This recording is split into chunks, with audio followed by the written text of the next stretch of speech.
Kalau tidak ada sapi, ya sapu. Kalau tidak ada sapu, tidak ada sapu ya gimana?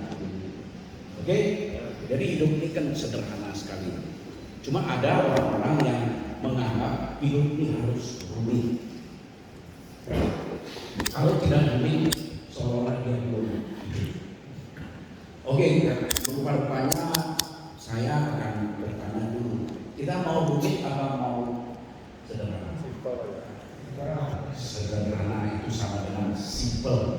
Tepuk tangan yang hebat, yuk! Tepuk tangan. Bahwa hidup ini sebaiknya yang rumit dibikin tidak rumit, yang sudah tidak rumit dibikin sederhana.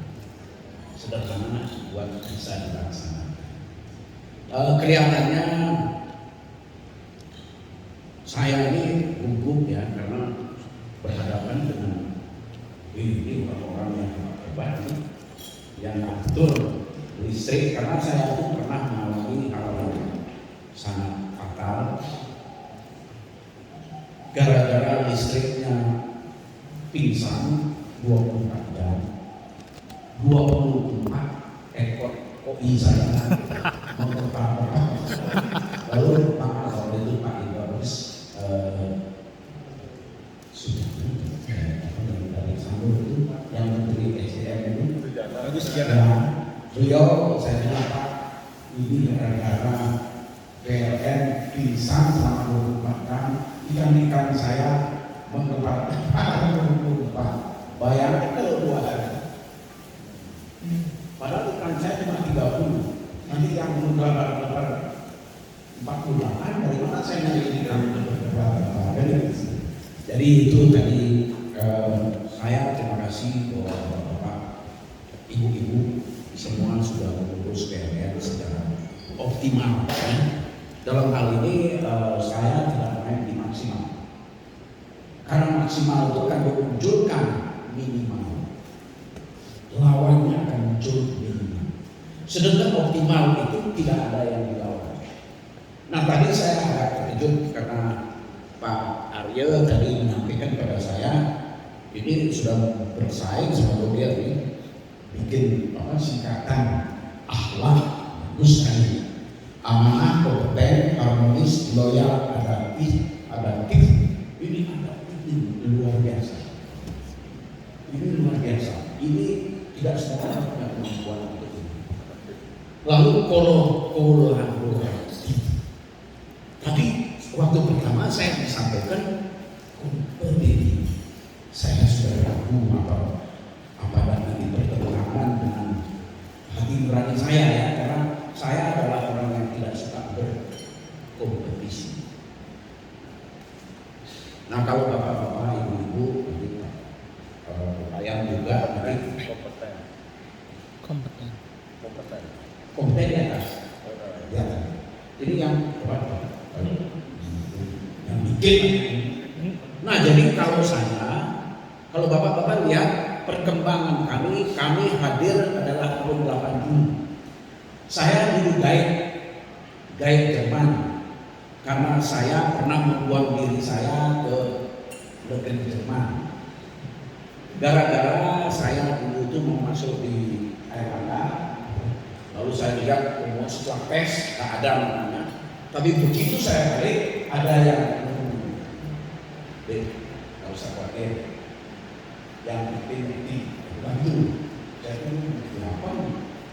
Nanti ada jalur khusus. Mereka tata usahanya di sana. Jadi mereka punya jalur untuk kalau kita tidak lulus tes itu bisa melalui mereka. Ya tentu artinya ada biaya. Tapi saya tidak tertarik dengan itu. Akhirnya saya tes sedikit, saya diterima, tapi kemudian saya tolak.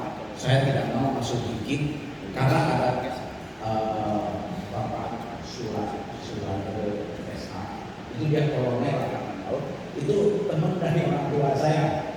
Jadi saya khawatir kalau saya masuk di sana nanti jangan-jangan karena saya kenalan orang tua saya lalu saya kenal sana. Saya menghindari itu. Lalu saya masuk di Widya Mandala karena saya diterima beberapa fakultas di sana. Sedang saya saya ada. Tapi apa yang terjadi ketika saya mulai kuliah, ternyata ada satu dosen salah mengajar.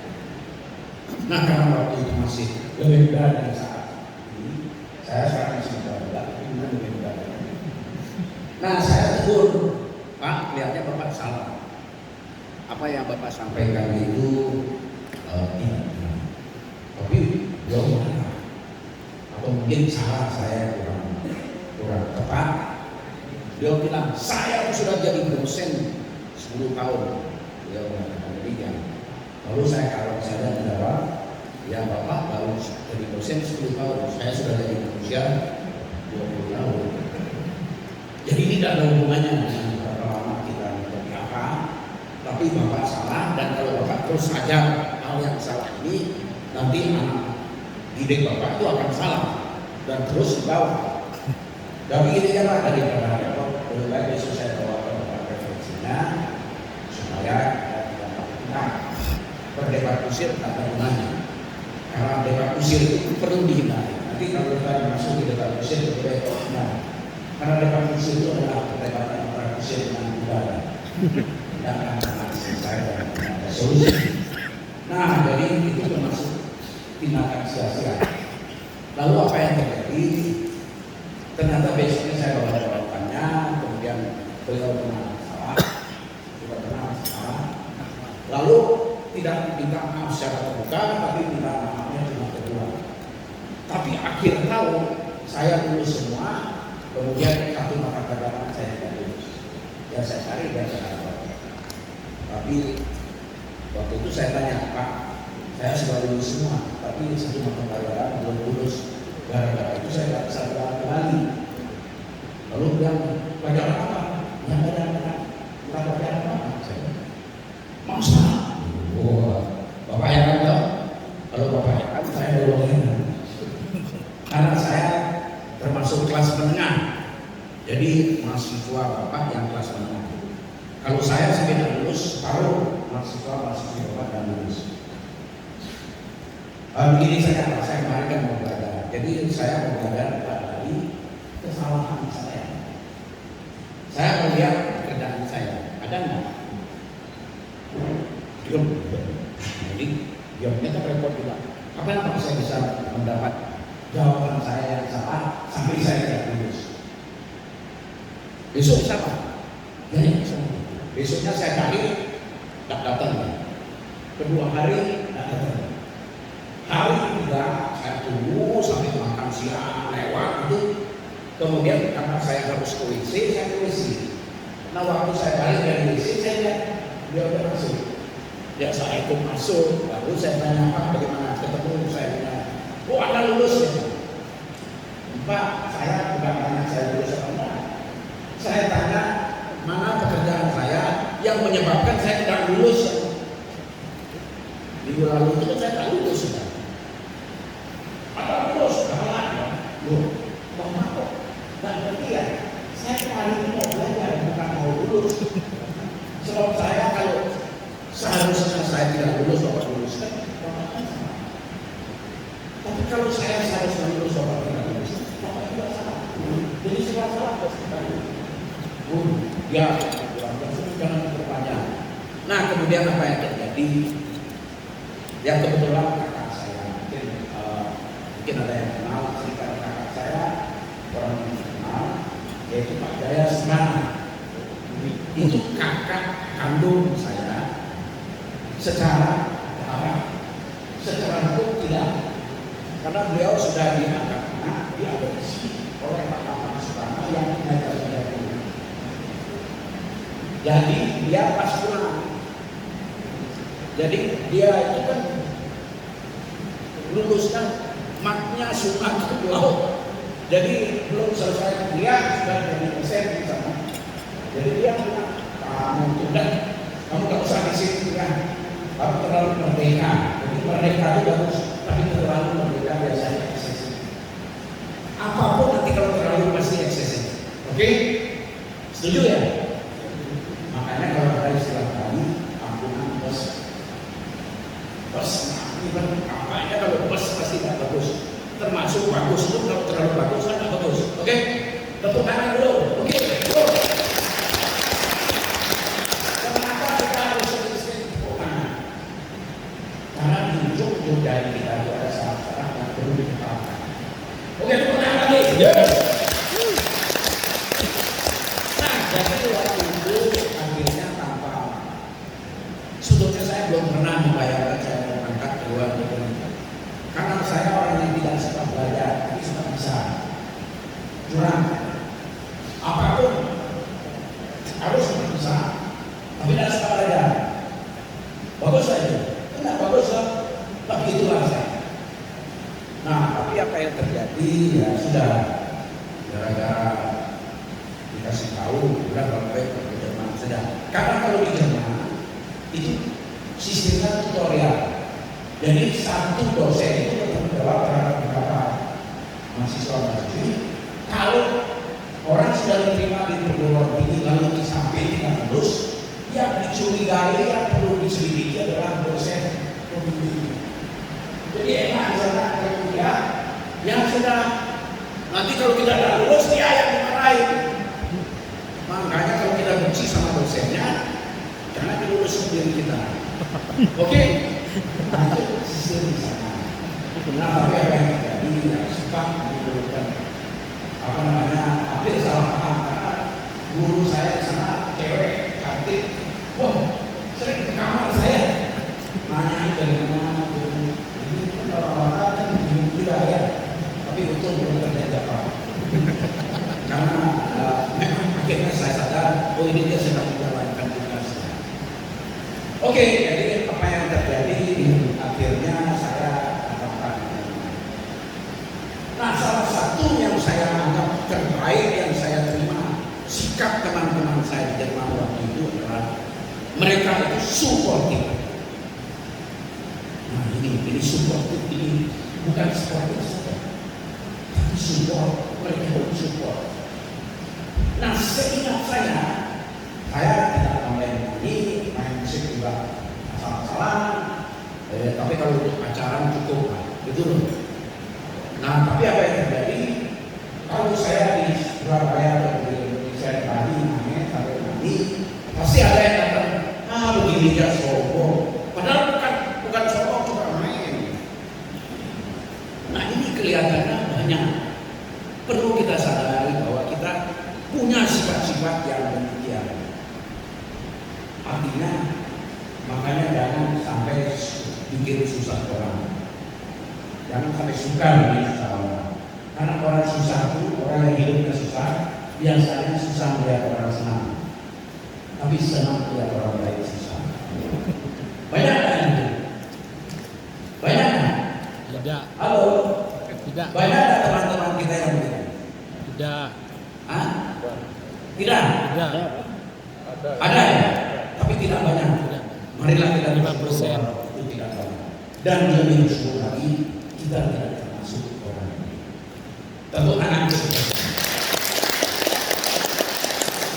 Jadi kalau saya dalam kehidupan ini setelah yang memang baru sedikit lebih dari setengah abad saya itu hidup tanpa warna, banyak yang saya lihat, banyak yang saya tidak lihat, banyak yang saya dengar, banyak yang tidak saya dengar. Apa yang terjadi sebetulnya? Akhirnya saya berpandangan bahwa dalam hidup sebagai orang yang benar-benar merdeka ini sebaiknya kita benar-benar beriktikat. Beriktikat di sini kalau kita baca di kamus itu artinya berniat baik. Itu disebut beriktikat. Tapi karena saya berbagai kata-kata, jadi saya berusaha membuat pandangan yang berbeda, yang lebih komprehensif tentang apa itu yang dimaksud dengan itikat. Nah, itikat dalam istilah saya subjektif, jadi jangan percaya begitu saja, tapi juga jangan tidak percaya begitu saja. Karena itulah sifat orang merdeka. Di sini amanah ini termasuk. Orang yang amanah itu dia bertanggung jawab. Dia tidak akan begitu saja menerima apa yang dijejalkan, dan dia juga tidak begitu saja tidak menerima. Nah, ini yang disebut kritis. dan merdeka. Jadi di sini ini sudah banyak sekali dan bagus sekali kompromis loyal, adaptif ini saya suka sekali. Ini yang sekarang ini masa pandemi ini yang paling butuh ya beradaptasi, menyesuaikan diri. Karena seringkali kejadian atau kenyataan itu tidak bisa kita ubah. Nah sebetulnya perlu ya, jadi Pak Nadiem itu, Mas Menteri itu bagus sekali menyampaikan, karena orang itu seharusnya studi atau kuliah itu jangan hanya mempelajari apa yang diajarkan di kuliah, tapi pelajari beberapa yang bahkan tidak menurut orang umum tidak ada hubungannya. Tapi kelihatannya sekarang ini sudah banyak orang tahu, ya. Jadi jurusan-jurusan itu tidak lagi hanya mengajarkan hal-hal yang dari dulu letter kayak begitu saja. Makanya sekarang diberi kesempatan setiap mahasiswa itu boleh mengambil berapa semester, 2 semester ya, untuk mengambil mata kuliah yang di luar apa namanya yang sudah ditetapkan oleh kita. Ini tandanya tidak akan maju. Karena selama ini kan kalau belajar apa ekonomi, tak ada yang tahu saya belum tidak tahu. Padahal nanti kalau marketing yang disebut marketing holistis itu kan ada 7P. 7P itu sekarang saya masukkan. Ada yang namanya P ke belakang, yaitu psychological evidence. Setelah physical evidence. Karena kita itu jangan terlalu materialistik saja. Karena apa yang dirasakan itu jauh lebih penting daripada kenyataan. Dan untuk ini saya di Jakarta pun sudah beberapa kali saya bilang di kalangan orang-orang yang seru-seru, ya. Tapi akhirnya saya memang pertama itu bahasa saya disalahkan dulu. Kamu tuh berani-berani bikin teori. Oh ini bukan teori, hipotesis saja. Nanti silakan nanti orang saya bilang. Jadi saya bilang justru psychology evidence itu yang lebih penting. Nah, kalau kita sebagai pemimpin itu anak buah itu happy enggak, itu yang penting. Ya kan? Sebab kalau anak buah happy, ini jalan semua orang. Ya kan? Disuruh lain pun mereka tidak mau, karena sudah terbukti. Psychological evidence, mereka happy itu puncak. Siapa ini tidak bahagia di sini? Ada. Nah, saya pernah punya pengalaman yang khas. Dan mudah-mudahan ada nanti saya jalankan di sini. Pada suatu hari saya kan diundang ke Surabaya. Kebetulan berbicara di beberapa universitas. Lalu setelah saya selesai berbicara, besoknya di Jawa Pos, di depan itu kalau nggak salah depan itu apa tertulis? Wawancara antara Jawa Pos dengan Pak Jaya. Pertanyaan dari Jawa Pos adalah, Pak Jaya, apa pendapat Bapak kalau ada pengusaha mengatakan dirinya tidak profit oriented tapi happiness oriented? Pak Jaya rupanya dia terjebak tanpa sadar, lalu dia polos saja dengan ya ini pengusaha munafik ya. Dan selesai. Itu munafik itu kalau Bapak baca dengan Lubis itu tahun 1977 itu beliau sudah menyampaikan bahwa salah satu ciri khas kita, ciri negatif kita adalah munafik. Ini menurut Lubis ya, saya tidak percaya ya, tapi ternyata itu yang dipakai sebagai ciri keburukan manusia Indonesia. Kalau misalnya ada buku yang tipis tapi sudah dicetak mungkin 8 kali. Nah, apa yang terjadi? Nah, di sini sebetulnya seringkali kita itu tidak sadar bahwa apa yang kita ucapkan dengan apa yang kita lakukan itu berbeda. Dan yang begini ini kayak bom waktu saja. Cepat atau lambat itu pasti akan memunculkan ekses. Nah, tapi pada yang sekarang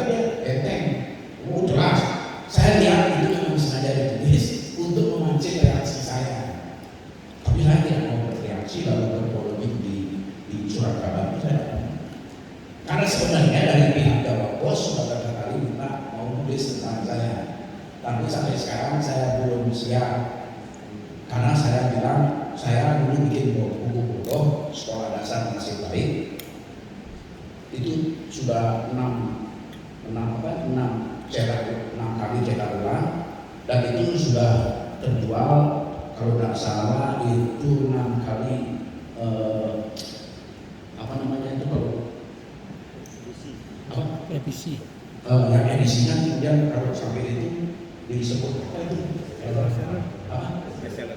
Bestseller itu sudah 6 kali dan saya mendapat uang dari sana 750 juta itu dulu zaman global dan itu salah satu hasilnya yang saya lakukan adalah di rumah sakit Tabanan. Ada yang dari Tabanan di sini? Oh Pak Kediri ya? Nah di rumah sakit Tabanan itu yang namanya Sanjana kan karantina. Nah saya biasanya masuk ke rumah sakit setiap hari itu untuk mencari orang-orang yang miskin tapi benar-benar mau benar-benar atas perlu dan mau dibantu secara wajar lalu mau menerimanya secara wajar dengan kurang wajar. Nah itu waktu saya masuk sana berapa kali saya lihat kok ini satu ruangan itu buruk sekali lantainya. Ini jangan-jangan rumahnya bikin sakit orang pada sakit lagi. Jadi itu bahaya sekali itu kalau orang bakteri ini masuk di sana. Lalu saya bilang, saya kenapa kok kayak gini? Oh ini kayak ini plastik. Lalu apa salahnya plastik saja? Yang ini apa? Kami tak ada biaya. Oke kalau gitu mari kita bersama saja. Mari kita bangun. Benar tak ya? Benar. Nah akhirnya kita mulai. Dan itu salah satu uang yang saya dapat dari nulis buku 30.000 eksemplar. Hanya di Jogja. Karena sebetulnya untuk PMA. Jadi Jogja ini di Jogja ini kami percaya bahwa hidup kita ini bukan hanya sekarang, tapi minimum 2 kali. Kenapa saya katakan minimum? Karena saya tidak percaya pada reinkarnasi. Tapi kan saya mengatakan orang saya masih teman-teman saya masih banyak yang percaya pada reinkarnasi. Ya, lalu saya bilang minimal 2 kali. Sekali di sini, sekali di sana. Sekali. Makanya kami di Jogja itu tanpa ada yang meminta, tanpa ada yang minta, kami itu sejak tahun 80 itu sudah menyisihkan sebagian dari kelebihan, bukan kekurangan.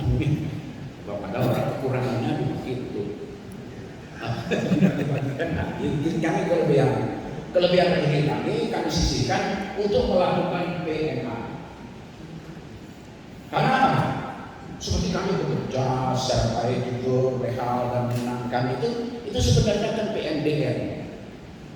PMDN itu artinya penanaman modal dunia nyata. Itu sekali. Ya, tapi kami sisihkan sebagian untuk melakukan PMA. PMA adalah penanaman modal akhirat. Oke, tepuk tangan. Dan ada yang tanya, Pak Jogja ini apakah karena Bapak melakukan ini karena Bapak ingin masuk surga? Oh tidak, saya bilang. Atau karena Bapak takut neraka? Oh tidak. Bahkan saya cukup sesat. Karena saya menganggap neraka itu tidak mungkin ada. Kalau toh itu ada, pasti bukan Tuhan yang menciptakan. Kaget orang-orang tuh, termasuk saya kan Katolik. Jadi pastor saya itu mau marah serba salah karena saya benar.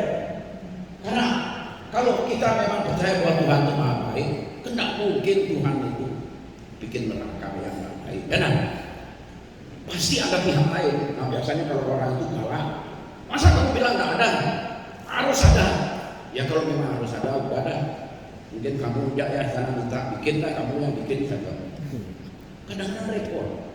Orang juga ingin sekali orang-orang lain itu mengalami hal buruk. Kalau saya kok enggak ya. Saya berharap bahwa Tuhan itu mudah-mudahan benar-benar tidak mau bikin neraka. sebetulnya hidup beragama untuk bertuhan, kemudian juga berkemanusiaan, kemudian berwawasan lingkungan itu tanpa takut. Sebab kalau kita melakukan itu berdasarkan ketakutan, menurut saya tidak sah. Makanya ada tulisan saya, mana deh? Ada tulisan, ada yang berlangganan pos Bali,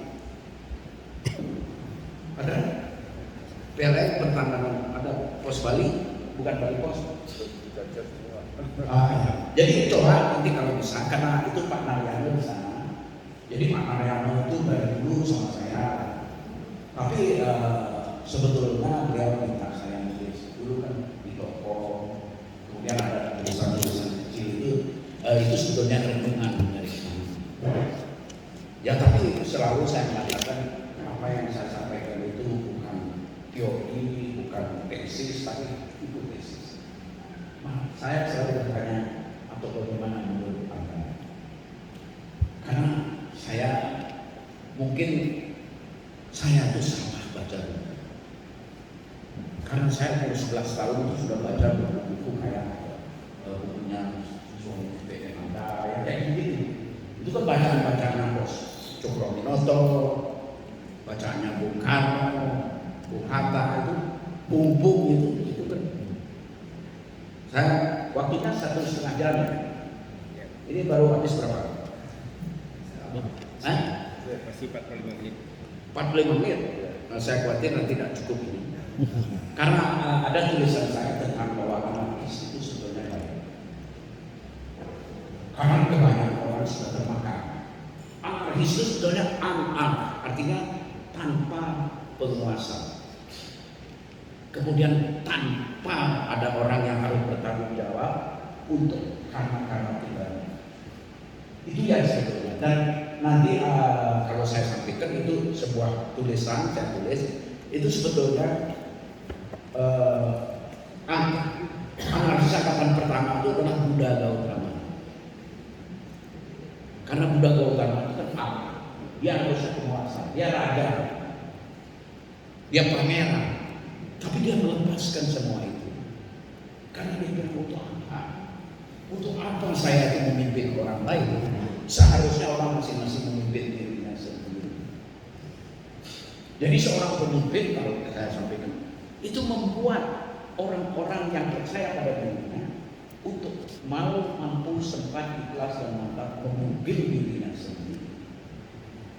Jadi kan tidak terlalu banyak kita harus memaksakan kehendak. Dan jangan berdasarkan ketakutan, tapi juga jangan berdasarkan kenekaan. Karena memang banyak akhirnya orang karena dia tidak takut lalu jadi nekat. Jadi sebetulnya paling enak itu kan kalau kita sebagai orang merdeka mengajak orang, bukan memaksa orang untuk juga mempunyai sifat-sifat dan sikap yang benar-benar merdeka. Dan salah satu ciri positif orang merdeka adalah dia tidak pernah mau menindas. Walaupun ada kesempatan, ada kemampuan, ada izin pun dia tidak mau menindas. Tapi ciri negatif orang yang belum merdeka itu adalah kalau tidak ditindas langsung menindas. Diajak baik-baik tidak bisa. Nah ini nanti cukup mendalam. Tapi mudah-mudahan karena ini cuma 1,5 jam, saya hentikan sampai di sini. Tolong beri saya tanggapan atau kritikan, pertanyaan. Mudah-mudahan saya tahu jawabannya. Tapi nanti kalau saya tidak tahu jawabannya, saya akan pura-pura tahu. Oke? Jadi saya mohon hati-hati kalau mengikuti penyesatan ke jalan yang sehat yang saya berikan di sini. Karena nanti tujuan kita semua adalah bagaimana kita menerapkan atau menikmati, mensyukuri kesehatan politik. Jadi kesehatan jiwa, pikiran, perasaan, perkataan, perbuatan, pergaulan, komunikasi, dan kantong. Karena zaman sekarang kalau kantong nggak sehat, yang lainnya merusak juga. Ya. Setuju? Setuju. Tepuk tangan. Yuk. Tangannya kayaknya sudah bersejahtera. Oke, tepuk tangan yang lebih keras. Oke, kalau ada yang lebih tolong dikurangin sendiri, kalau ada yang kurang tolong tambah. Dan marilah silahkan apapun manfaatkan waktu ini, ya. Dan saya mengucapkan banyak terima kasih. Saya diberi kehormatan untuk menyesatkan beliau-beliau ini yang luar biasa. Bapak Wayan background juga di sebelah ibu. Kalau makan yang poli. Oke, jadi saya tidak pernah pengalaman begini, Pak. Kalau nggak salah waktu itu di satu pertemuan ada seorang wartawan karena dia bawa kamera, Pak juga masih ingat sama saya, Pak. Saya lihat pernah. Oh ya, gimana? Kan saya alihkan ya. Tapi dia menyesal. Bapak kan saya yang nulis tentang Bapak 3 kali itu. Oh iya. Oh, berarti bagaimana? Sekarang di mana? Saya tanya. Oh, saya di Karangasem. Oh, bagaimana di Karangasem? Susah. Susah di Karangasem. Ya. Oke. Sebelum di Karangasem di mana? Loh, saya kan di negara, Pak. Saya yang menulis tentang dojo Bapak di sana yang di Karangasem.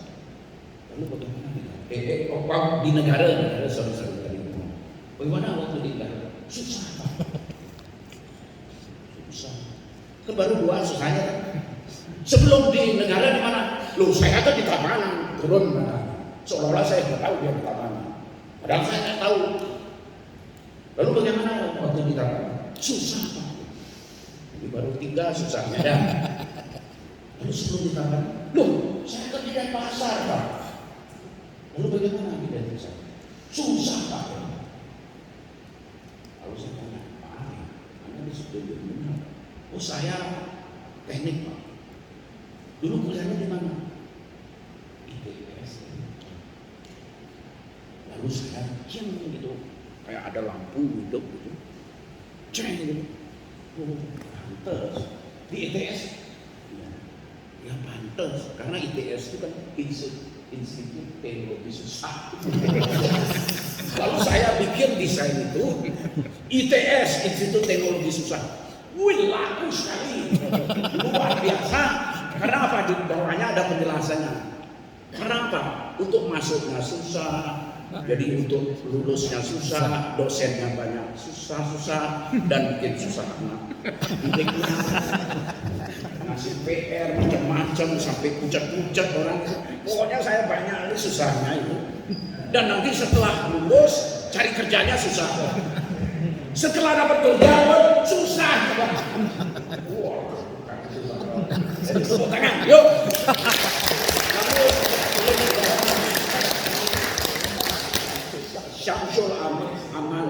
Syamsul Aman Joger Putra Bali. Karena dia insinyur Syamsul Aman.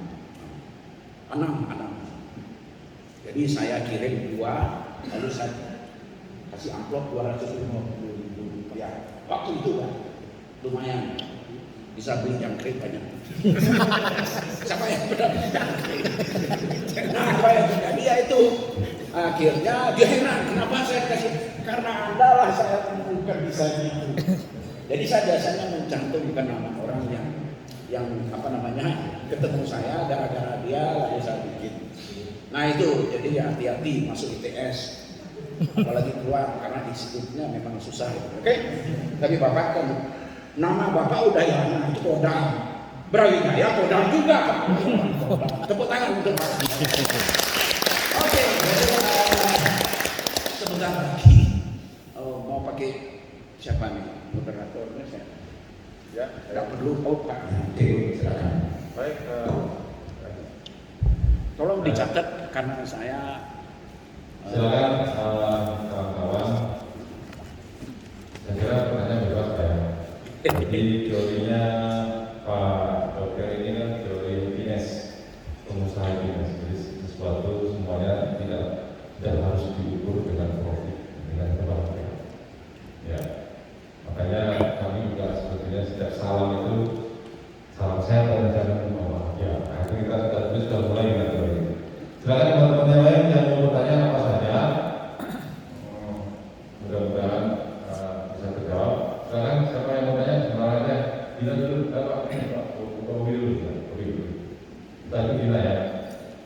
Sebutkan nama sendiri ya. Jangan nama orang lain. Baik, terima kasih Pak Joya. Jadi motivasinya luar biasa Pak. Biasa di luar. Dengar nama Bapak itu ingat saya SD. Kalau SD ke Bali pasti oke. SD tahun 94 sampai iya. Udah SD itu? Saya punya pertanyaan Pak. Jangan serius. Namanya Budi Pak. Siapa?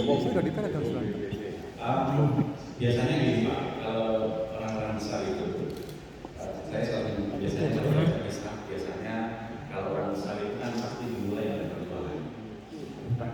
Dan kalau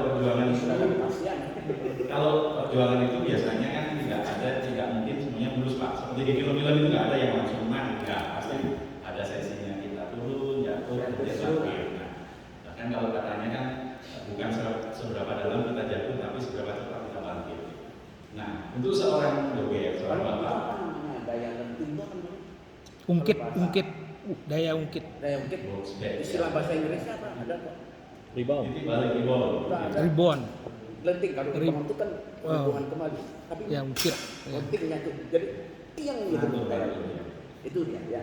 Ya, kami ingin tahu untuk Setiap orang besar, Pak. Setiap orang besar. itu pernah dicapai saat dan apa yang mendorong Bapak sehingga Saya pernah ngalamin kesulitan. betul bangkitnya itu luar biasa sampai sekarang. Itu yang satu Pak. Nah yang kedua ini yang bikin kami penasaran juga. Ini kan produksi tidak pernah berhenti ya Pak Bapak ya. Itu setiap kata-kata baru lagi. Kami ingin tahu kira-kira inspirasinya Pak menjadi kreatif itu dapat inspirasinya dari mana? Dapat dari mana? Supaya minimal kami bisa Apa kuncinya gitu ya? Ya, Apa kunci rahasianya?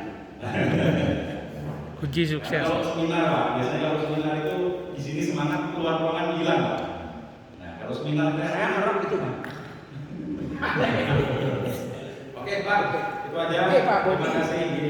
Pak Bobi, saya merasa tersanjung bahwa sejak SD Pak Bobi ini.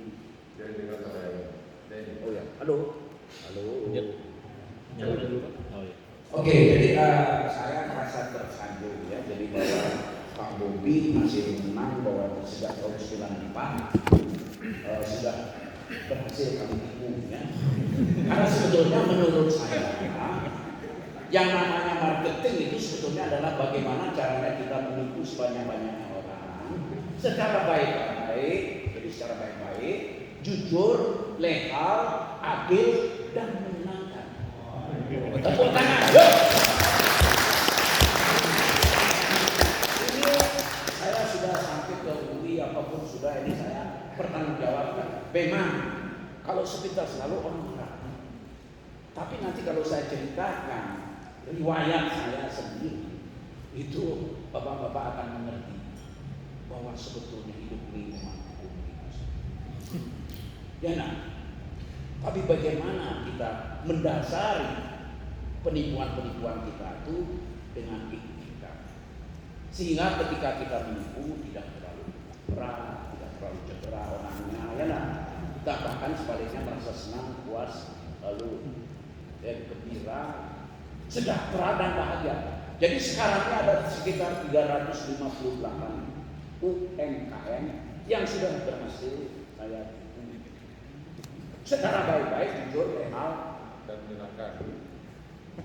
bukan hanya menyenangkan, menyejahterakan mereka yang saya tipu-tipu itu, yang saya artinya katanya bina itu, baru ini saya kan bina ke Madangan, bina ke Gianyar. Tapi itu ibu pun saya melihat itu, waduh, akhirnya saya bilang, Bu, maaf Bu ya, ibu tuh memang cantik, kayak ini sekalian.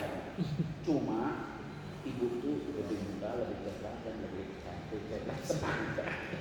Karena apa yang beliau sampaikan itu marketer murni. Jadi sebenarnya kita tuh tipu menipu. Lalu pertanyaannya, mana lebih baik kita ditipu secara menyenangkan atau dibantu secara menyebalkan? Oke, pertanyaan yang sekian saja sudah menyelesaikan semua pertanyaan yang meragukan itu. Oke, tepuk tangan bahwa marketing itu memang baik-baik, jujur lagi ini saya menipu bilang kok, ya enggak permisi. Tapi Joger ada tenang. Hati-hati kalau Anda masuk ke Joger banyak barang-barang kami yang jelek dan harganya mahal-mahal. Tolong kalau Anda belum siap ditipu secara baik-baik, jujur, legal dan menyenangkan, sebaiknya jangan masuk ke Joger. Tapi masuk jangan berbayar, bisa sendiri. Oke, tepuk tangan. Yo! Lalu apa di sini ini Pak Bobi? Bapak dari mana asal? Dari Malang. Malang itu kota yang belum bingung. Coba lihat, gara-gara tidak punya apel batu dibilang apel Malang. Ya nah. Dan repotnya lagi, kalau apelnya benar-benar apel batu, tidak bisa dimakan. Makanya saya bilang ada desain saya bunyinya, ya apel boleh Malang, bakso boleh Malang, keripik, tempe boleh Malang, kan gitu ya. Asal boleh Malang, tapi nasi harus bujur. Tepuk tangan aja, asal bujur. Oke.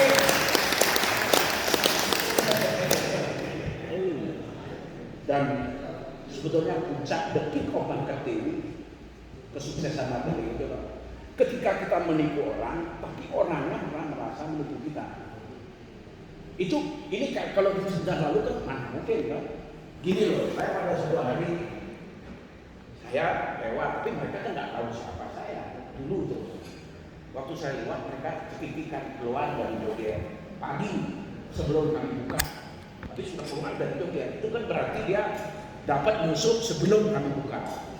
Padahal itu kenapa kami tidak mengizinkan orang masuk ke Joger? Karena biasanya kalau musim malam itu kami sampai jam 11 ngatur barang, masih barang baru. Jadi pagi pun masih perlu ada yang diatur gitu. Jadi kami belum siap. Makanya kami menulis di depan itu Joger buka dari jam 10 sampai dari jam 10 sampai jam 18 Wijo waktu Indonesia bagian Joger. Supaya tidak ada orang bisa protes. Ya nah, karena dulu pernah ada turis Belanda. Itu 2 bus guide-nya marah-marah. Pak Joger pas saja. Bapak ini ngawur, kita tuh harusnya kan profesional. Ini Bapak tulis buka waktu itu buka dari jam 10 sampai jam 18 WITA. Kan jelas itu. Jadi ketika jam 10 lewat seberapa saya belum buka, mereka marah. Lalu saya bingung juga, ya benar juga, kami belum siap. Tapi kalau Bapak mau silakan masuk semua. Tamu-tamu dari Belanda. Hanya untuk cari t-shirt yang bunyinya I love nasi goreng. Itu dong.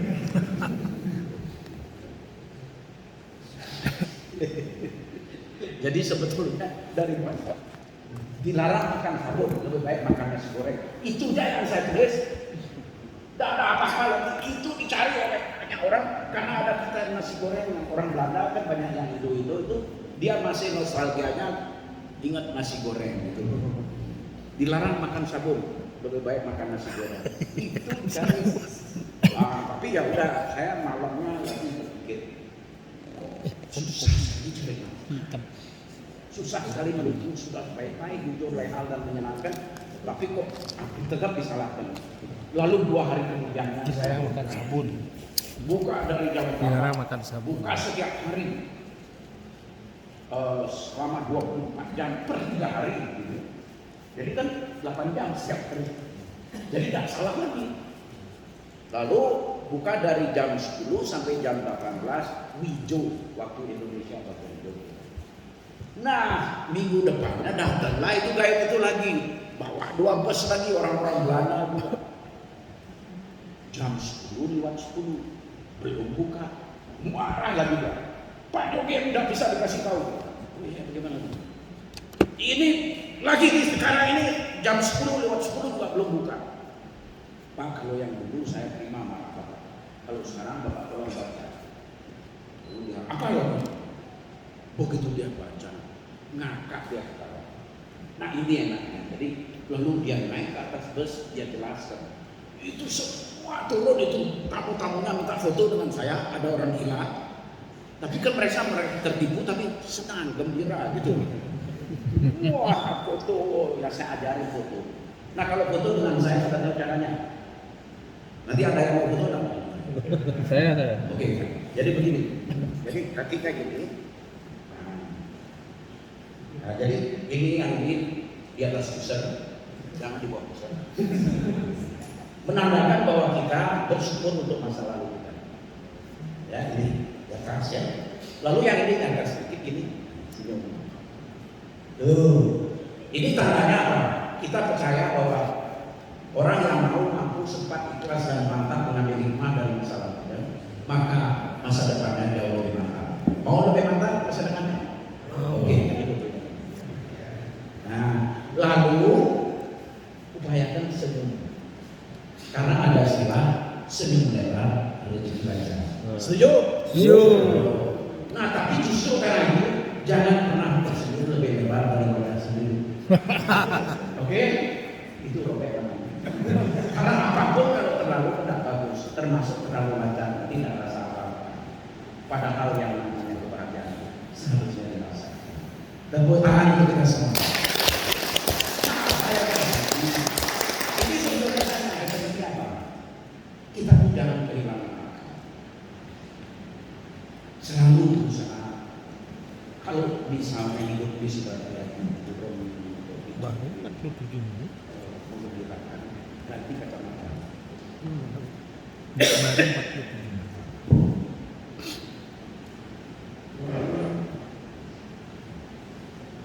Jadi dulu saya kalau pagi bersemangat ngomong ke bunyinya lepas masuk di sini.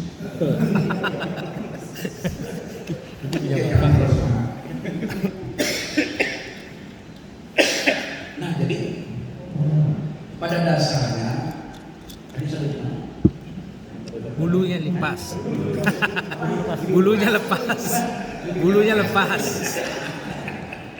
Tersenyum tidak boleh lebar dari. iya jangan lebih lebar dari wajah sendiri nanti terlalu lancar ya.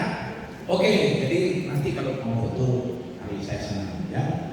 Nah lalu apa yang terjadi sang para Belanda itu senang sekali mereka bilang ini orang ini kreatif sekali.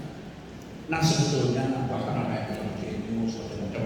Lalu saya pun menyampaikan yang memang orang jenius dan orang gila kan bedanya sedikit.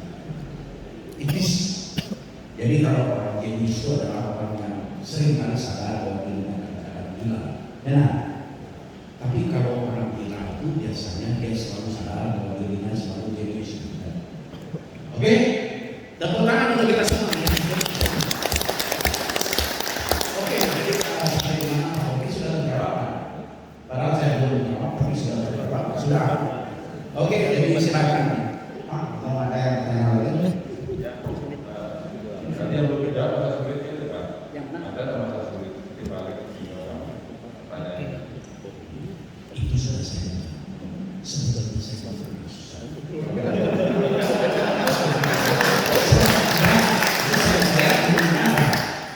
I like sushi. Sushi itu I like sushi. Tidak saya udah. I like susah. But I don't like susah. Oke? Jadi kalau ada susah ganti kacamata. Habislah susahnya. Oke Pak? Pak Bobi, Anda anak berapa? Anak berapa? Istri satu ya? Baru satu. Oke. Sudah. Jadi saya belum pernah susah. Kalau bapak-bapak lihat saya itu kan selalu happy. Padahal saya itu cuma kelihatan. Ini itu dan ibu ya. Dan ibu ini. Memang saya tuh hampir selalu kelihatan happy. Padahal sesungguhnya saya jauh lebih happy daripada yang kelihatan.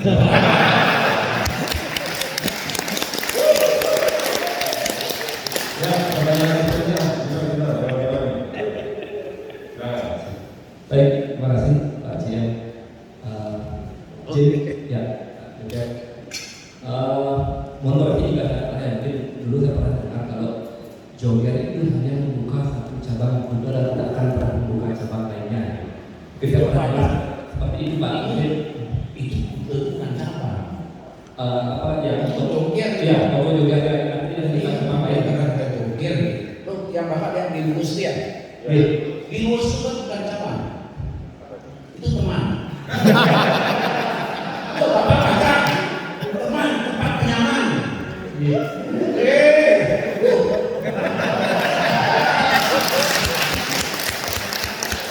Makanya ketika tidak nyaman saya tutup. Itu dia. Sampai sekarang saya masih tutup karena kemungkinan kita perlu bikin pabrik lagi satu. Jadi saya pun sudah bikin. Jogian itu kan pabrik kata-kata tidak di dunia. Sudah tahu? Belum. Tidak ada yang ingin tanya yang pertama dan kedua di mana? Tidak ada. Oke, saya minta kalian bertanya dulu sudah saya bisa jawab. Jadi saya tanya, oke, apa katakan Jogian itu adalah pabrik kata-kata ketiga di dunia? Yang pertama dan kedua di mana? Lalu saya katakan, justru karena yang pertama dan kedua tidak ada, maka kami yang ketiga ada. Saya ada 3 kali lipat sebelum orang berpikir. Jadi Bapak, kenapa kami itu tidak mau buka cabang? Karena kami bukan bohong. Lalu kenapa kami tidak mau mengangkat saya? Karena kami bukan buruh. Apalagi sekarang ini kan musim buruhnya lah. Tapi saya berani jamin Pak, dari dulu sampai sekarang dan kata pun buruh saya belum pernah kena flu. Tepuk tangan untuk buruh. Tidak, kemarin Dewa Pak. Pak Dewa ya. Jadi pertanyaannya belum Pak, itu baru pengangkatnya. Jadi Dia nih saya. Pak nih, baru aja sudah bisa. Jadi melihat perkembangan kita kan lihat ada kompetitor yang muncul ya, kita saja Krishna ya Pak ya. Yang Ini ada Bapak sudah salah ngomongnya salah. Jadi itu bukan kompetitor, itu pengekor Pak. ya, Jadi maaf, nanti bapak-bapak lihat, kami Jogian ini adalah pabrik kata-kata ketiga di dunia, dan saya dulu kait. Nah ini bapak-bapak perlu tahu sejarah sih, walaupun ini bapak-bapak di BNN. Jadi saya itu sebetulnya dulu tuh kait tertentu, tapi saya kait yang paling berbeda. Jadi kalau yang senior mereka bukan takut pada saya, tapi respect. Karena saya, apa yang saya katakan diajarkan. Jadi ketika saya dulu itu waktu masih jadi kait, seharusnya saya jadi pegawai negeri. Nah ini perlu saya sampaikan juga, karena mertua saya kebetulan salah satu detektor orang di sini. Jadi paman istri saya adalah Skandar. Kalau ada yang dari Singaraja? Udah dari sana? Ya, baik. Jadi dulu paman istri saya itu Pak Jarko, beliau kolonel yang tidak mau dari brigjen. Dia berapa kali dites dibawa ke Jakarta, dia sengaja tidak lulus sendirinya, karena dia mengatakan bahwa lebih baik jadi kolonel tapi di Bali daripada menjadi brigjen di Jakarta yang bintang sudah diterima. Jadi bintang orang brigjen itu tidak ada apa-apanya di sana.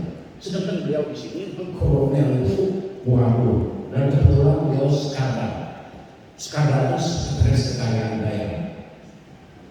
Jadi apa yang terjadi waktu itu saya dipanggil oleh Pak Dato. Pak Dato bilang, Yos, katanya kamu mau jadi penipu ya? Loh, penipu bagaimana? Orang saya mau jadi pengusaha. Pengusaha macam-macam. Pengusaha itu lah yang mencari nafkah dengan menjual barang Rp10 dengan harga Rp15. Loh, nanti saya akan memakai sistem harga pas. Apa itu harga pas? Ya, harga pas jadi tidak perlu orang tawar-menawar, apa saya tidak perlu nipu orang. Tapi saya buka barang yang saya sediakan, lalu orang bisa melihat barangnya, lalu membandingkan juga betul. Kalau memang cocok silakan beli. Kalau tidak cocok, awas itu saja. Gitu ya. Artinya kan besar. Makanya tempat saya ada istilah belajar tidak belajar materi. Itu salah satu aforisme yang saya buat untuk membela sistem harga pas yang saya ambil. Jadi joker itu adalah katakanlah absorb yang pertama mengandung sistem harga pas yang benar-benar pas. Jadi bukan pura-pura atau seolah-olah saja pas, tapi benar-benar pas. Jadi teman kami boleh menghemat waktu, tenaga maupun uangnya untuk tidak tawar-menawar. Karena kami menyanyikan harga kami yang dengan sangat aman. Nah di sini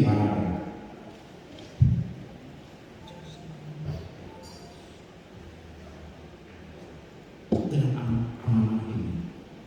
Jadi saya bertanggung jawab ketika saya mau menentukan komponen harga saya akan membuat harga yang reasonable, yang tidak terlalu tinggi sehingga orang tidak kapok dengan saya, tapi juga tidak terlalu rendah sehingga kami juga tidak kapok memproduksi kembali. Ya, itu sebetulnya rumusnya kan sederhana sekali. Cuma banyak orang tidak mau berpikir secara sederhana, apalagi bertindak sederhana. Jadi saya waktu itu dikirim ke Jakarta karena kebetulan saya di sekolahnya di Jerman, mengambil sekolah yang paling mudah, yaitu sekolah perhotelan. Kenapa? Apakah saya benar-benar suka di perhotelan? Tidak, karena waktu itu saya maternitas. Karena perhotelan itulah yang memberikan gaji pada semester kedua. Dan ketika saya mengambil tentang FB, itu tipnya luar biasa. Jadi saya 3 tahun di sana. Saya bawa uang setelah hidupnya. Hidup saya bagus di sana. Liburnya ke Paris, ke Belanda, ke Belgia, kemana-mana saya hidup. Jadi sisa yang saya bawa setelah 3 tahun itu 18 juta. Dan banyak, tapi harga Pasifik waktu itu 4.800. Jadi saya bisa beli Pasifik itu 3.800, sorry, 3.800. Saya bisa beli Pasifik berapa? Iya. Tapi kan tidak perlu punya Pasifik 4 kan. Tapi saya tak diberi dan diizinkan oleh ibu saya beli Pasifik. Walaupun sebagai anak muda saya lebih senang beli Pasifik daripada beli tanah. Tapi ibu saya memaksa saya, lalu saya terpaksa dengan senang hati membeli tanah karena waktu itu ibu saya mengatakan nanti kalau kamu rugi mama yang tahu, tapi kalau kamu untung sudah pasti. Dan ternyata memang saya berusaha dengan beli tanah dan membangun itu masih besar sekali. Nah itu dari uang itu saya sebetulnya dalam waktu 4,5 tahun uang yang saya investasi untuk beli tanah itu cuma 11 juta. Tapi apa yang saya dapat setelah 4,5 tahun itu 295 juta dari 11 juta. Waduh, mengerikan tapi. Tapi memang saya itu tidak baik kalau beli tanah. Karena setiap saya beli tanah harganya naik luar biasa. Ada mau tahu saya masuk ke masuk ke lulus itu tahun nggak salah 2005 ya. 2005 itu saya karena sering lewat di lulus itu kan saya punya tempat untuk pabrik waktu itu di Batunya itu tempat saya bermeditasi. Nah setiap saya lewat di sana ya ada orang gede itu baliho. Ini baliho ini memihak pada Bali. Karena baliho walaupun di Jawa tidak disebut sebagai Jawa. Ya, ini tentunya baliho sekali ya. Baliho tidak disebut Jawa. Nah kemudian apa yang terjadi? Saya lihat bolak-balik 3 kali. Kalau saya bilang hubungin ibu saya telepon itu ada nomor telepon sana. Saya tanya, ternyata adik dari teman saya yang punya. Ya saya tanya, kamu serius jualnya? Serius? Oke, kalau bilang serius, ada diskon nggak untuk saya? Ada, juga. Saya nggak tanya berapa harganya. Cuma tanya ada diskonnya, karena saya disuruh diskon. Makanya nanti kalau mau jual apa sama saya, tinggikan harganya itu kasih diskonnya. Oke, tepuk tangan untuk orang-orang.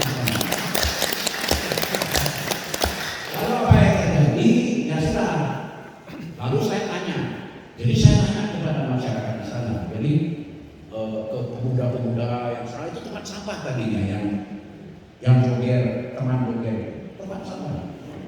3 tahun tidak ada yang beli, tanya dia ada. Ya, lalu banyak anak-anak karena main poni di sana. Sorenya saya berapa kali saya ke sana. Lalu saya tanya, kalian kira-kira setuju tak kalau ada perusahaan yang ngomong? Ya dulu perusahaan apa? Oh ya Pak, joget tuh, Pak joget ya? Oh senang. Ya Pak, mari masuk sini itu. Senang mereka. Oke. Tapi saya tidak mau makan itu saja, kemudian orang atau tarikan orang. Lalu apa saya tanya yang ada kemudian dinas, kemudian lurahnya, kemudian camatnya juga. Begitu tahu kemudian mereka berbondong-bondong datang ke joget itu. Lalu bilang kapan mulai? Dulu saya belum bayar dananya mulai tanah orang ini. Oh ya Pak, bayar Pak. Oh ya dulu saya mau tahu apa syaratnya saya masuk ke hari. Syarat apa lagi Pak? Tidak perlu pakai syarat. Ya sekarang kalian ngomong kayak gini. Ini benar-benar tahun 2005, 2006 itu saya itu memang tanya dulu gitu loh. Oh mereka bilang nggak perlu pakai syarat, kita sudah senang ngomong ini supaya ada sesuatu di sini. Lalu saya bilang lebih baik bikin saja namanya MOU lah. Ya, itu ya perang mereka. Lalu ada beberapa yang tiba kalau saya tidak mau kunci di sini, tapi kemudian tertulis. Nah tapi kan kemudian saya bilang ada yang saya tolak.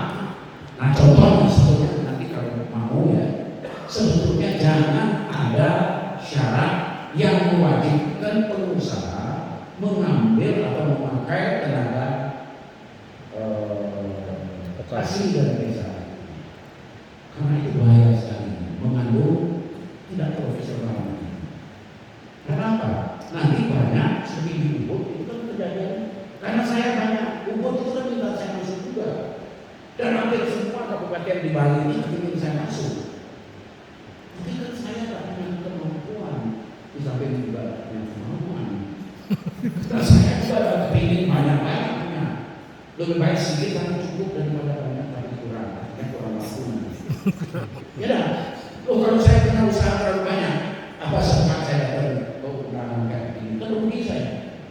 Padahal undangan kayak begini lebih berharga bagi saya. Tepuk tangan. Yuk.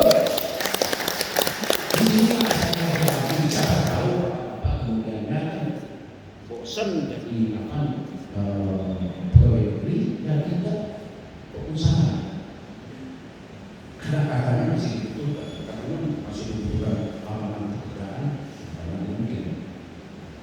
Ya tapi mana tulisan-tulisan saya untuk menyadarkan orang bahwa sebaiknya kita tidak mengundang investor. Kalau kita bisa sendiri, maka mengundang. Ya nah. Tapi kalau memang sudah tidak mampu sendiri, tapi tetap mau ada investor masuk, ya buatlah MOU. Lalu berdasarkan MOU itulah kita bergerak. Sebab kalau tidak, orang tidak bisa membuat perencanaannya.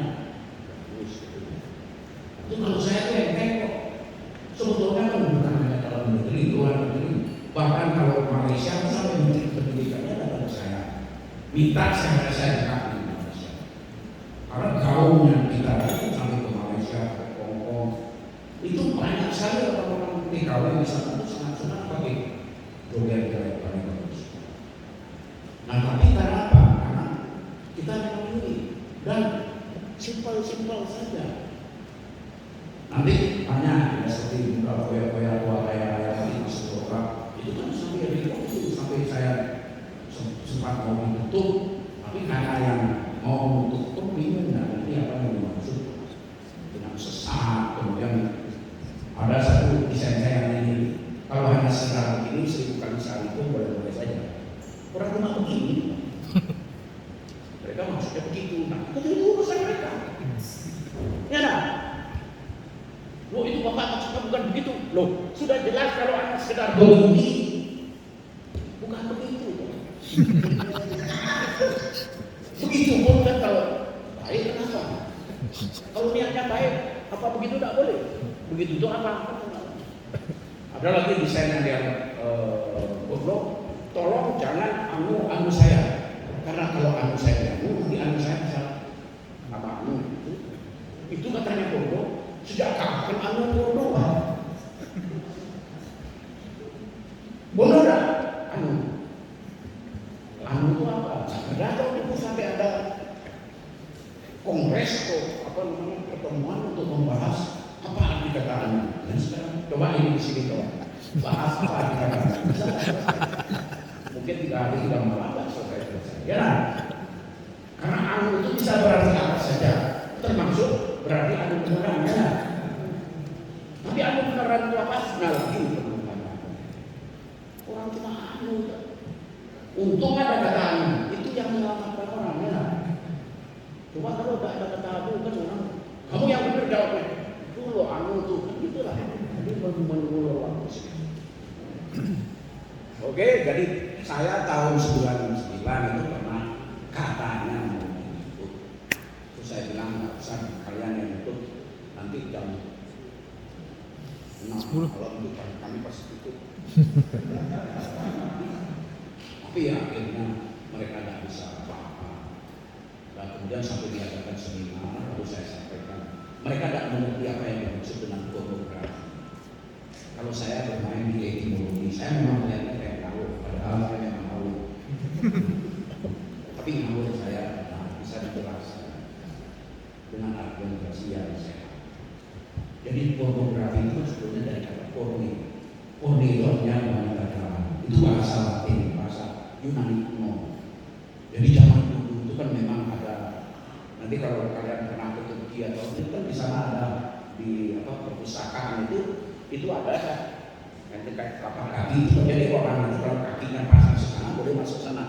Padahal itu kan perpustakaan yang untuk bapak-bapak yang ada istrinya ke pasar lalu ditinggal, padahal dia masuk ke sana, padahal itu bordil. Kayaknya baca buku di sana, padahal di belakangnya itu banyak porninya, jadi wanita dalamnya banyak. Jadi untuk mempromosikan wanita-wanita dalam itu dibutuhkanlah pornografi. Yang jelas sang pornografi dan humor itu kan sebetulnya kayak saudara kembar, sama-sama merangsang, tapi syarat-syaratnya yang merangsang berbeda. Makanya ketika saya jelaskan itu mereka bingung, termasuk dokter profesornya juga waktu itu bingung. Dan kenapa? Karena mereka tidak punya dasar. Mereka itu membenci secara heteronomi. Jadi tidak tahu apa yang dibenci, tapi benci. Karena mereka benci terhadap kehidupan mereka sendiri yang tidak hidup. Bukan itu ya. Nanti kalau kapan-kapan datangnya ke Joger, ya nanti saya jelaskan. Atau buka mungkin di YouTube buka. Yang agak komprehensif itu ada bunyinya Messenger yang tidak sempat bayar ada. Anda akan mendapatkan informasi-informasi yang paradoksal. Sebetulnya nanti itu paradoksal itu kewalian, jadi sebetulnya mengandung aneh tapi mengandung kebenaran. Karena itulah saya bermainnya di sana. Jadi sebetulnya humor itu kan sesuatu yang tidak pada tempatnya itu lalu membuatkan orang jadi secara psikologis itu Sigmund Freud mengatakan itu sebetulnya kita itu sering membutuhkan gitu. Jadi senang gitu. Ada letupan yang membuat kita mendapat endorfin, kemudian kita lebih mudah mensyukuri hidup ini. Nah ini ada biologinya juga, tapi mudah-mudahan Belo itu kelihatannya jadi itu bukan cabang, itu tenang. Oke, jadi tidak usah khawatir Pak Dewo. Jadi saya memang kelihatannya penuh, tapi tidak penuh.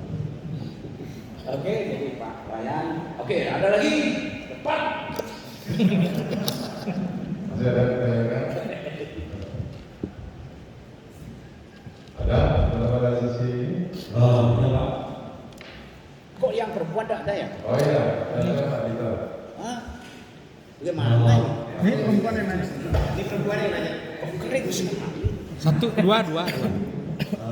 Pak Ida, Bapak sini ya, tadi sana. Sudita. Pak Suite. Sudita. Pak Suite. Pertanyaannya kan simpel. Tipu dulu. Tipu bisa. Saya sudah baca juga Bapak kan kuliah di perhotelan Pak ya. Gimana? Perhotelan Pak ya.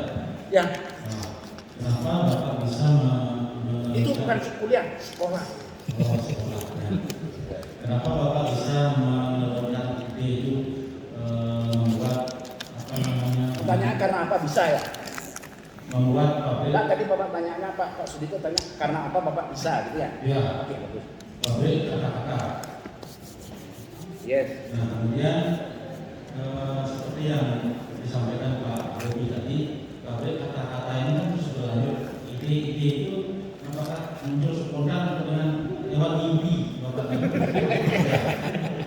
Atau di posisi di mana muncul ide itu? Karena memang ide itu yang susah.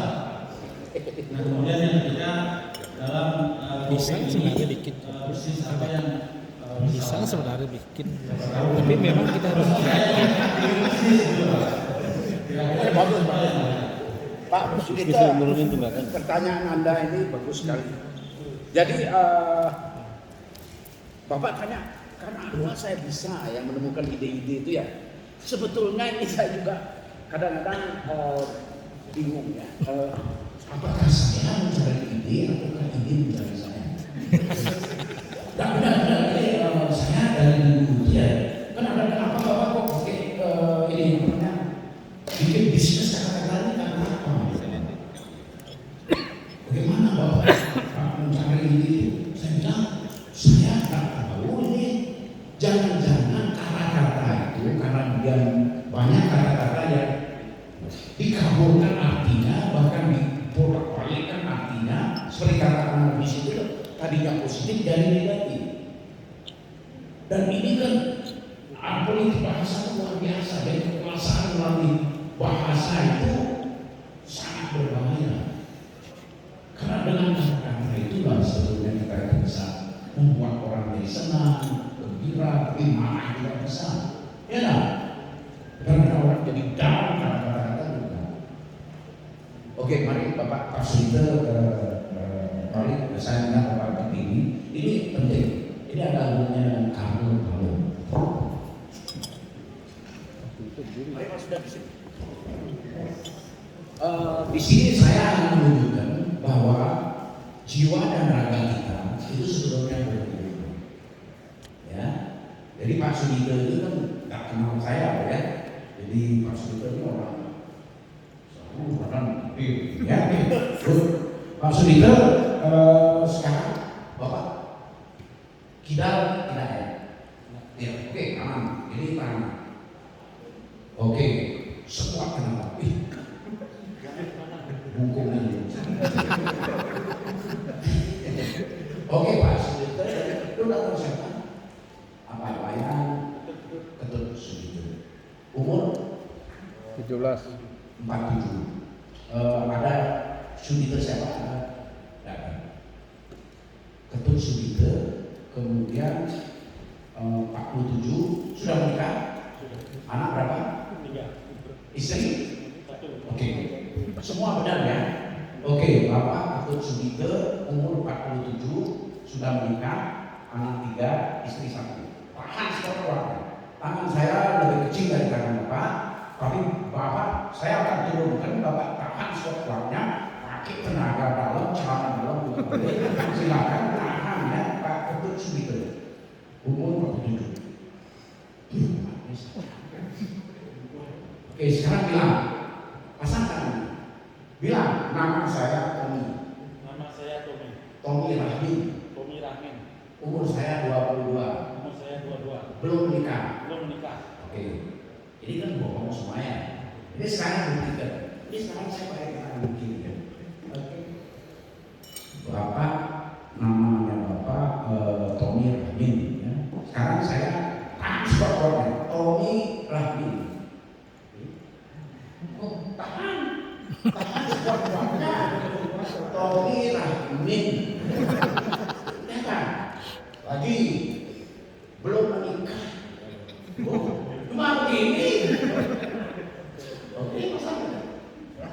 tidak punya anak. Tepuk tangan, yuk. Yang namanya silakan. Jadi yang namanya karma itu apapun yang kita pikirkan, yang kita katakan, kita perbuat, kita rasakan, itu kalau bertentangan dengan suara hati kita yang terdalam, itu sebetulnya di sana dititipkan suara kita. Ketika lakukan itu, kita lakukan bertentangan energi kita. Jadi 15-17 triliun itu sel-sel tubuh kita itu hidup semua, itu dia tidak setuju dengan kita. Dan itu energinya negatif. Kemudian, oke Bapak, karena sudah di sini. Pak siapa? Pak Mari siapa? Sedang Yusa. Oke Bapak di sini. Oke, karena ini setelah tenang Bapak ya, Bapak sedang ya, masih kuat Bapak orangnya simbol ini Bapak. Ya nah, tidak macam-macam. Ya nah, satu macam. Tahan sekuatnya ya. Energi ini kita ambil energi bagus sekali. Tahan sekuatnya. Oke, sekarang kita Bapak di sini, di ujung ini, di sini ya, di sini. Ya. Oke. Nah, ini Bapak juga diserang dari sini. Ini dia juga kemari, Bapak kemari. Jadi dua, ya. Oke, sekarang Bapak pasang tangan, pasang. Sekuatnya, ya. Sekarang saya dengan gini. Sekuatnya, itu Pak. Tidak ada. Nah, ini kalau saya gini kan, robek ototnya dan sarafnya rusak. Jadi kalau mau melumpuhkan orang paling gampang. Jadi kalau orang kita sudah peringatkan sesuatu dan dia tetap lakukan, itu kita bergerak langsung dia bisa. Dan itu bahaya sekali. Makanya hati-hati pakai itu. Oke Pak silakan. Pak Made. Karena ini hati-hati ya Pak, misalnya di kantor kalau ada yang duduk kurang. Bahkan sekarang ini kapan saya pernah bikin ini itu untuk meredakan ya, jadi pakai karet pakai itu meredakan. Tapi sebenarnya bisa. Ini sekarang Pak Made ya, ini sekarang saya akan perbaiki energi ini dari sana sampai kemari. Saya pakai ini saya biasanya emosi saya. Nah makanya kalau nanti kapan-kapan pulang, saya akan kasihkan energi yang bagus untuk kalian semua. Free. Oke? Setuju? Setuju. Karena saya membagikan kebahagiaan. Saya membesarkan orang ke dalam yang sehat. Oke? Jadi ini nanti saya akan perbaiki energinya.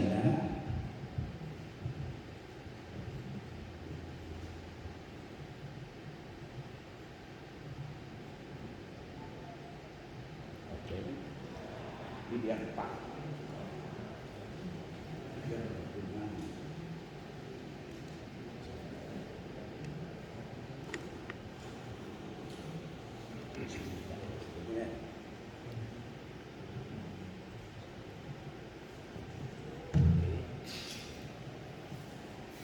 Oke, sekarang Pak Made. Ya, pasang sekuat tenaga ya. Ini sekarang sudah netral semua. Tahan sekuat tenaga. Tahan sekuat tenaga. Tepuk tangan untuk Pak Made. 3 jam netral. Tapi setelah 3 jam lagi biasalah. Dan ini semua hampir, nah makanya kalau di rumah, kalau ada di mana perhatikan, makanya ini perlu pengamatan. Sebetulnya Hong Shui itu kan sama kayak kayak di Bali itu kayak Solo Kesali. apa? Kesalo Kesali. Kesali. Kemudian apa namanya itu lagi? Arsitek Bali itu apa? Nah. Oh bukan, kalau Feng Shui kan sudah. Feng Shui itu kan udara dan air. Apa? Ada itu? Itu sebetulnya semua ada itu. Dan ini kalau saya tadi energi ini sudah. Sebetulnya kita tuh punya energi yang bagus sekali. Ya nah, yang penting punya iktikad. Iktikad itu artinya niat baik yang benar-benar baik, tidak hanya seolah-olah baik, atau benar-benar lebih baik, atau benar-benar terbaik. Jangan sampai terlalu baik, apalagi terlalu tidak baik. Karena itulah sebetulnya budaya bangsa kita atau kearifan lokal yang benar-benar lokal itu adalah Punokawan itu. Punokawan itu adalah di bawah pimpinan Betara Semar. Kalau di Bali apa namanya Betara Semar? Tualen. Nah, Tualen inilah dalam bahasa Jawa, karena mertua saya itu orang Jogja, itu sangat baik sekali. Saya kadang-kadang tidak tahu kapan dia benar-benar senang, kapan dia susah, tidak pernah, biasa. Jadi stabil, dan itu mendekati orang suci sebetulnya. Tapi biasa gitu ya. Dan dia damping. Tapi anak buahnya itu sampai lapor sama saya, belum pernah punya mertua gitu ya. Punya atasan seperti mertua Anda itu. Dan memang baik sekali. Walaupun saya pernah diancam, dilarang hubungan dengan anaknya. Mungkin ya waktu itu kan saya tadinya baik sama dia, karena atasannya baik sama saya juga. Tapi kemudian karena anaknya serius sama saya, dia kan harus jaga jarak. Lalu dia ancam saya sampai ngeluarin pistol. Saya bilang, wah, Bapak keluarin pistol. Orang, ya nanti saya akan berusaha untuk menjauhi anak Bapak. Tidak ada berusaha dong. Orang dia biasa merintah. Loh, Bapak maunya apa? Saya bilang. Bapak kalau mau saya tidur, itu jawaban saya. Tapi kalau Bapak mau bohong apapun, saya ikutin Bapak. Ibu lagi dia. Akhirnya, oke, saya akan berusaha untuk menjauhi anak.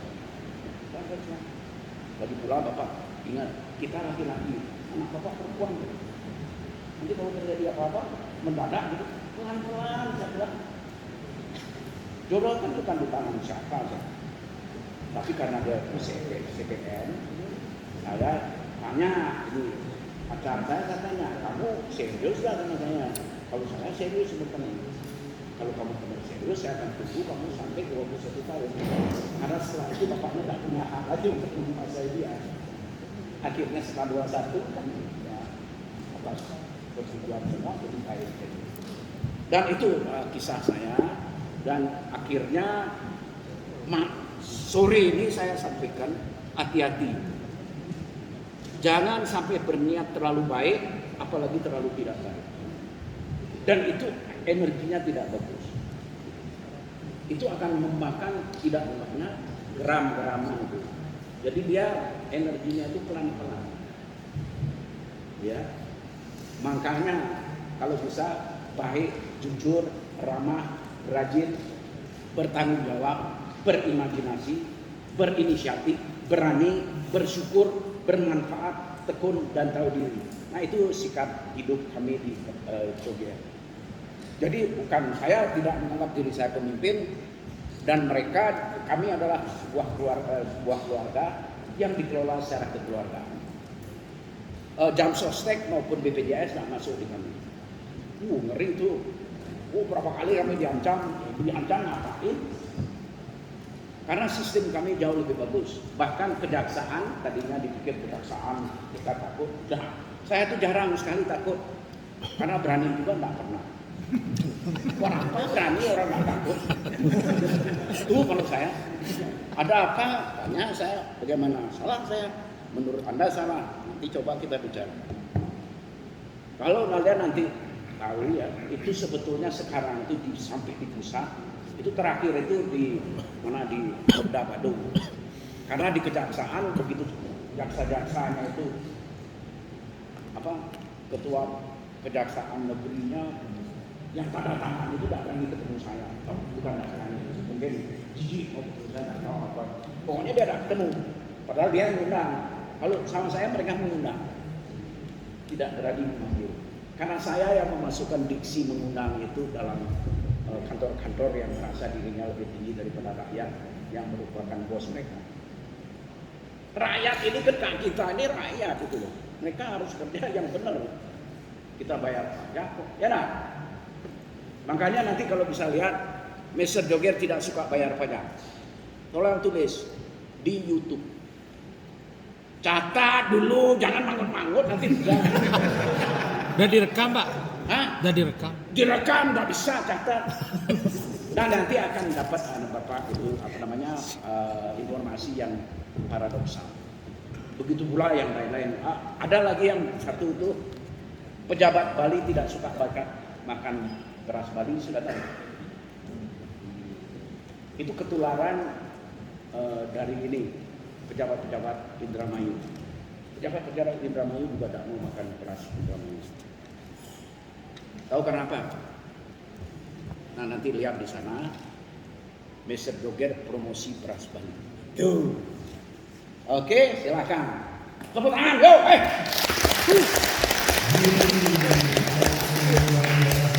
Saya senang sekali bisa menyesatkan, tapi walaupun sedikit sekali.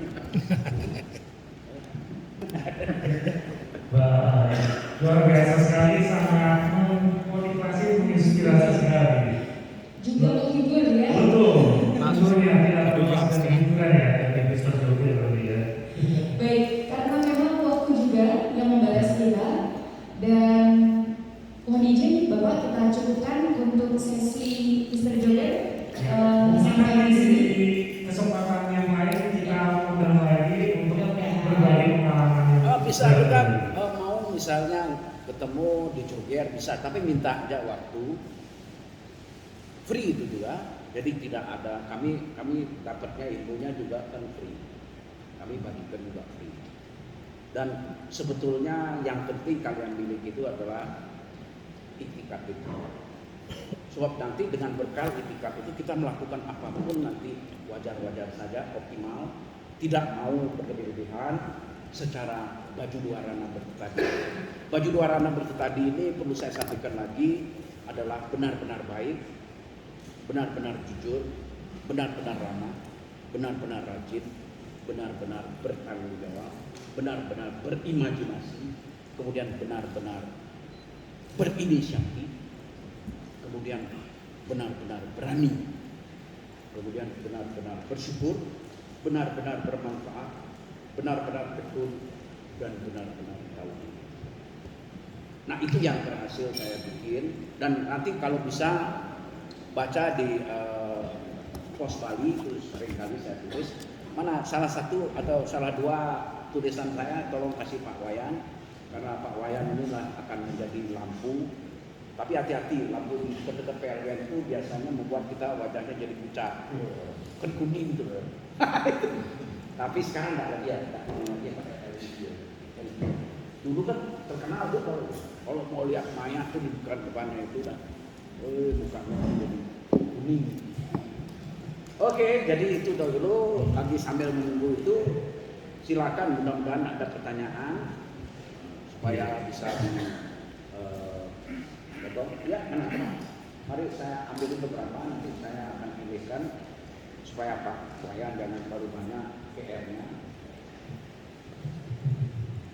Selama benar-benar beriktikad, mengapa harus takut bermimpi?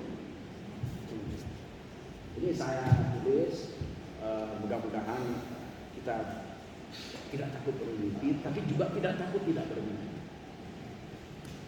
Sebab takut itulah menyebabkan kita jadi takut. Orang yang takut mati itu sebenarnya takut hidup. Ya nah, kan hanya orang hidup saja yang mati. Nah orang yang takut gagal harus takut sukses. Ya nah, orang yang takut setan itu takut diri sendiri. Karena sudah pernah lihat setan nggak? Belum. Pergi ke kamar mandi, lihat di kaca itu udah dia. Makanya kita tuh sering, bahkan saya bilang, janganlah terlalu rapat bergaul dengan setan dan iblis. Karena nanti kalau terlalu rapat bergaul dengan mereka, nanti mereka sadar dan bertobat semua. Lalu kalau kita salah, siapa yang kita jadikan sampai kita? Kita bersyukur ada setan dan iblis. Sekarang ada apa? Oh maaf, saya itu kan waktu itu dipengaruhi setan dan iblis. Kan gitu ya? Itu dia. Ya, makanya semua itu ada gunanya kalau kita berikat nanti. Pak, ini saya kasihkan satu. Kemudian Tuhan bukan orang. Nah ini Pak Dudung kan lama di Bali. Pak Dudung yang kasar itu beliau itu. Kalau saya itu kan banyak menyesatkan. Saya di Kodam itu menyesatkan orang-orang di Kodam itu tahun 95 sudah. Tahun 95 itu saya sudah menyesalkan orang-orang kota supaya jangan jadi pengusaha. Saya bilang kalian jangan jadi pengusaha, nanti kalah kita perangnya. Nanti dagang sama musuh kan repot. Dan kami yang jadi pengusaha jangan jadi tentara, kalah juga. Ya nah, orang tidak bisa ngerti perang lalu makanya kita masing-masing harus tahu diri siapa kita. Kalian kerja di PLN, kerjalah secara baik dan benar di PLN, maka itulah pengabdian. Ya nah, itu saja. Tidak perlu repot-repot ngurusin kerjaan orang lain. Belakang. Apalagi istri orang Harusnya lain. Oke, jadi sebenarnya nanti Harusnya kita ditaruh di sini. fokus. Bukan harus jadi tentara itu kita pernah tahu tahun berapa dulu yang isi Danting yang mengadakan pelatih bela negara itu apa sih maksudnya? Saya bilang, aku marah dia akhirnya kena stroke ya. Nah, ini Tuhan bukan orang, tetapi pasti pencipta dan pencipta semua orang. Tuh. Apakah punya Pancasila saja sudah cukup? Nah, ini polos versi Joger sama dengan politiknya orang sederhana. Arti kata ibadah versi Joger saat ini, karena besok saya nggak tahu. Marilah kita jadikan hidup kita sebagai ibadah kita. Jadi kalau kita bisa menjadikan hidup kita sebagai sukses, ya dah. Dan sebetulnya dengan itu yang paling itu dalam salah satu statement saya dalam buku bodoh sekolah dasar nasib baik yang saya bikin dalam 6 edisi itu sebetulnya Tuhan itu adalah yang maha benar. Karena Dia sudah bosan ngurus kita. Ya nah, semua mampunya minta pendapat sama Tuhan, padahal cuma minta dukungan dari Tuhan. Tapi kalau tidak benar mana Tuhan mau mendukung? Itu loh sebenarnya. Tapi kalau kita benar-benar baik, pasti begitu ya. Monggo Pak. Terima kasih banyak. Oke, jadi saya minta maaf kalau ada yang kurang, tolong ditambah sendiri. Kalau ada yang lebih, tapi kalau ada ketemu lagi, cukup kita akan bertemu sama pagi. Nanti ada yang mau diomongin, dulu. Ya nah, jangan nyempeng saya pikir sakit ujian. Oke? Tepuk tangan untuk kita semua.